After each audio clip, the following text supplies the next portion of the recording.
The Tigers head back to Royal Farms Arena. The Tiger Basketball Report, presented by the Green Turtles, starts now.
For an athlete, there's nothing scarier than a torn ACL.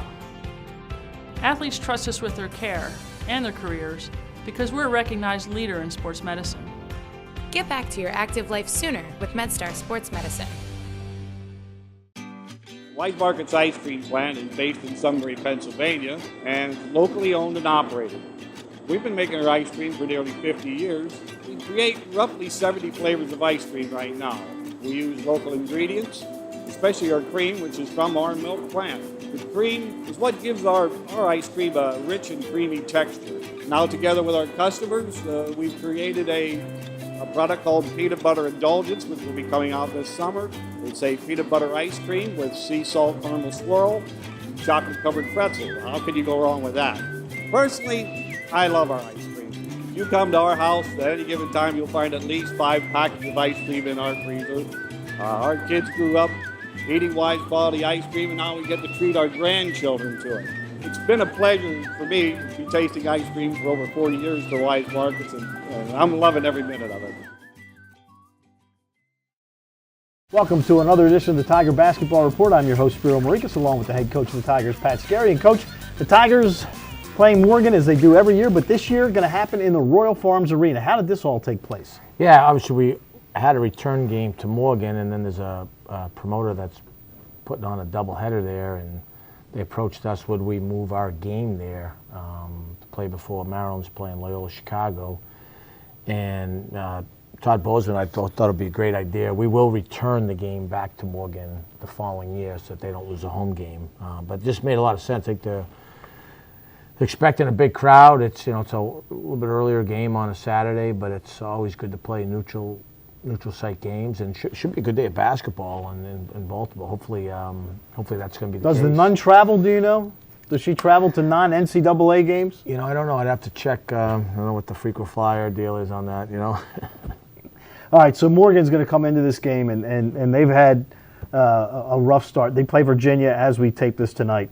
But you take a look at their schedule. Villanova, DePaul, Navy, Mount St. Mary's, George Mason. They've got a couple of good wins against Navy in the Mount. But Todd Bozeman, you like to play a lot of guys. Todd Bozeman, he's got 11 guys averaging over 10 minutes a game. Yeah, you got to pay attention to personnel, that's for sure. So, we got to make sure we really get that point across. It'll be fast, change defenses. We expect to see a lot of zone, and it's a game away from home, so you got to take care of the ball. They usually have good hands and feast off a turnover, so that'll be important for us. Can we get good shots and establish ourselves on the backboards and really lock in defensively? They don't have anybody that stands out statistically, but they've got about 6 guys who all have about the same numbers, averaging between 6 and 9 points a game. So there's not like when you played Vermont and you had Lamb, who was averaging 20 points a game. You don't have that with Morgan. Yeah, I think they're going to be a good team in the league, and Todd does a really good job with them. Balance because of their depth, so it's one of those ones where different guys, they're going to be excited to play, and you don't want a guy getting loose where, like, how did this guy make 5 threes? So I think for us it's going to be like, so if we take care of the ball and get good shots, that keeps them out of transition, and hopefully you can limit some of that. One area where you could exploit them is they have not rebounded well. They're being out-rebounded by about 5 a game, and of course, the MO for your teams are you always rebound well. Yeah, I think as long as this group still isn't there yet, and we've had flashes, of it. I think shot selection has a lot to do with that. The better shots we take, guys have a pretty good understanding of who's shooting, when, where, and then they can go and get it. So hopefully that's something that we've rectified enough. And then, you know, we're expecting zone. That's always another thing with basketball is when you see zone, you got to make sure you don't stand and just watch the ball, that you go and get it. Now, I wasn't in the Bahamas, so I'm not sure what happened there, but in your other games, you haven't seen a whole lot of zone. No, not a lot. Vermont went a little bit late in the game, couple possessions. It was a good move, try to slow us down. We got a little momentum going.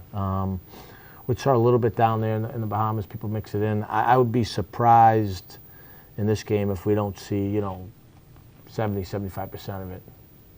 TJ Howard, Brian Fobbs have shown that they can make the three, so that's obviously something that can help you against the zone. As we mentioned, Morgan plays 11 guys, 10 minutes or more a ball game. You've kind of cut down your rotation a little bit in the last couple of ball games. Do you expect to keep that, or do you expect to expand it again?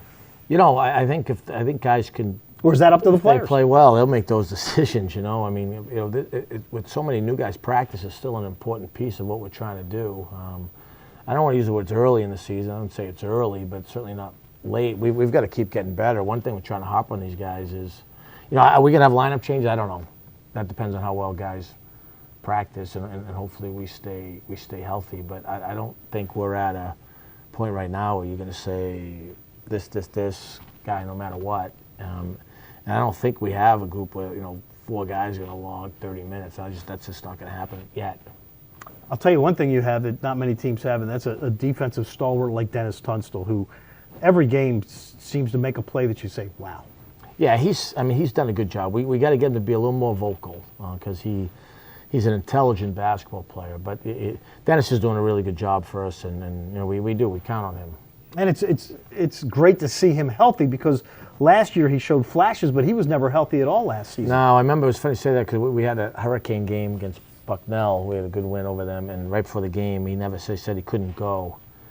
And that was before the first game, so really we fought it all year. First he didn't practice, just played games, and he didn't like the way he was doing, so then he just finally said he wanted to practice to stay game sharp, and he was battling through it. So it's good to have him healthy. We need him, and he's a really good teammate on top of it. One thing that has happened during your tenure is you have become the dominant team in Baltimore as far as games played against each other. It's been 5 years since Towson has lost to a local team. What do you think goes behind that? Good players, obviously, you get excited for those games. You got to treat it as the next game. We try to, do what we do on a daily basis, and hopefully that gives you a chance most nights. We've had some good wins, and it's always fun to play the local teams. There's a little bit extra juice with the media and rivalries, so this will be another, I'm sure, exciting one. And this will be the first of 2 in a row because the Tigers next week will take on UMBC at their new arena. So that will do it for today's episode of the Tiger Basketball Report. Can you name the last professional basketball team to play in the Baltimore Arena / Civic Center / Royal Farms Arena? Oof, I cannot. And it just flew right out of my head. It was the American Basketball League. The head coach was Larry Brown's brother. Herb Brown, exactly. And his assistant was Terry Truax. Wow. But I can't remember the name of the team. Anyway, that will do it for this edition of the Tiger Basketball Report. For the head coach of the Tigers, Pat Skerry, I'm Spiro Morekas. Thanks for tuning in, and as always, go Tigers.